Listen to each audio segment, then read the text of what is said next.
Odhi nyime nyakoro Ramogi jotend migepe ma pachoka Musalia Mudavadi olero ni en kinde makoro timo lokruok e duol mochung' ne weche mag yiero pachoka nyaka tim motelo ne yiero maduong' mabiro ma 2027.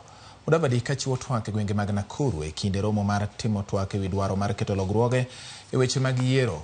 Okwayo migepe mowinjore mondo mi obaga twak ewi chike matayo yiero kendo neno ni oketgi e tim motelo ne yiero ma 2027.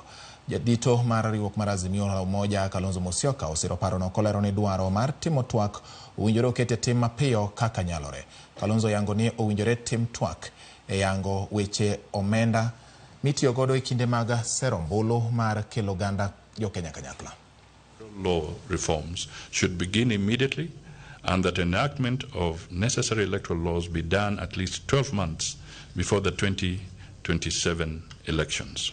The reconstitution of IEBC is a matter of grave national interest, and we should approach it as such.